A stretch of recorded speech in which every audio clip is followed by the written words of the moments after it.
नाज़रीन, अवामी न्यूज़ में ख़बरनि जो सिलसिलो जारी है। हिन वक़्तु असीं तव्हांखे सखर में ख़बर ॾींदा हलूं त सखर में भारत खां पहुतल हिंदू यात्रियुनि जे वफ़द सां साध ॿेले ते आमद शानदार आजियां कयो वियो आहे। सिंध असांजे वॾनि जी भूमि आहे ऐं जेके धार्मिक जथा ईंदा आहिनि असांजे संत महात्माउनि जा अने असांजे अबा ॾाॾनि जा जेके हिते आस्थान आहिनि उन में जेका पाकिस्तान गवर्नमेंट वीज़ा ॾींदी आहे ऐं ॿिन्हिनि गवर्नमेंटनि जो पाण में जेको प्रोटोकॉल आहे इहो यात्रा जो, इन सां अवाम धीरे धीरे नज़दीक थींदी ऐं उन जो फ़ाइदो मुल्कनि खे बि मिलंदो।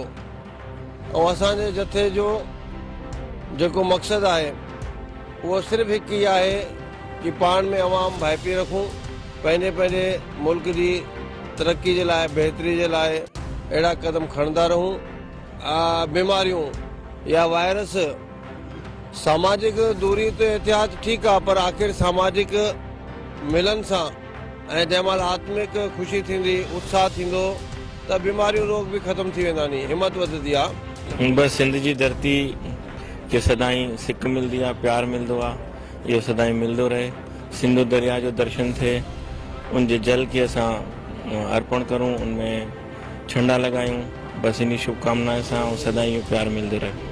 बहुत खुशी हो रही है आकर यहाँ, बिल्कुल हमें तो घर जैसी ही फीलिंग लग रही है। हिंद सिंध हमारे लिए वैसे भी एक बराबर है।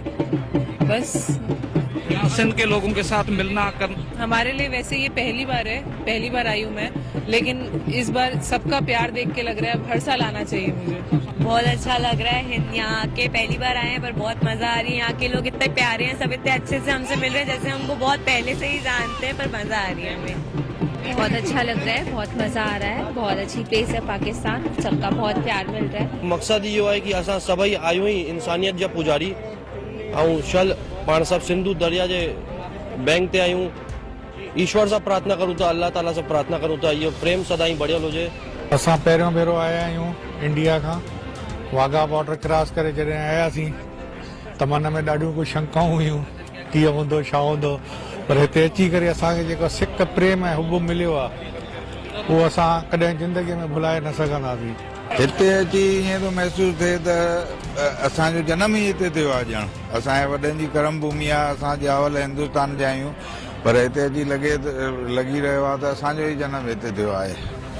ऐं ही जेके असां उते ॻाल्हियूं ॿुधंदा आहियूं टीवीअ ते या कीअं, सभु उहे असांजो वाणियो हुजे, दीवान हुजे, मुस्लमान हुजे, पर वर्ताव ईअं थी रहियो आहे ॼण कुझु फ़र्क़ु ई नथो लॻे त भई असां को पाकिस्तान में वेठा आहियूं, उते जेको ॿुधूं पिया पाकिस्तान वेंदव तव्हां, उते तव्हां सां वर्ताव न थींदो, पर हिते त बढ़िया वर्ताव आहे। ऐं तंहिंखां पोइ असांखे सरकार, असां पाकिस्तान सरकार जा बि थोराइता आहियूं जिन असांखे वीज़ा ॾेई करे हिते दर्शन लाइ या घुमण लाइ असांखे मौक़ो ॾिनो आहे।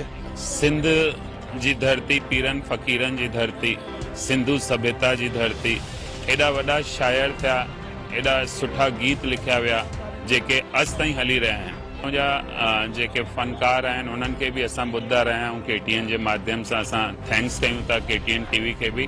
नंगड़ा निमाणींदा जीवे तीवे पालणा, नंगड़ा निमाणींदा जीवे तीवे पालणा, जीवे तीवे पालणा, जीवे तीवे पालणा, जीवे तीवे पालणा, जीवे तीवे पालणा, नंगड़ा निमाणींदा जीवे तीवे पालणा। सतगुरु शहंशाह छलणी दरबार जे गादी नची नवम जोत साईं रिसला साहिब जन जो साईं सदाराम साहब हयात पिताबी में 312 साल जन्म दिन हो।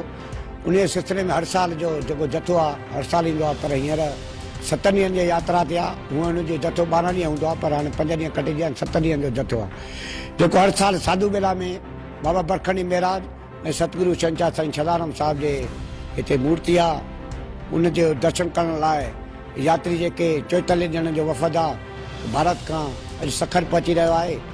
साधू बेला कमेटी ऐं राजकुमार वधवाणी जेको छदाणी सेवा मंडल सखर जो अॻुवाड़ा, उनजे तरफ़ां संदन जेके इंडिया को यात्री अचंदा उनजो शानदार इस्तक़बाल कयो वेंदो। मज़ीद खबरों और तफसीलात के लिए विजिट करें हमारी वेबसाइट www.awamiNewsHD.com।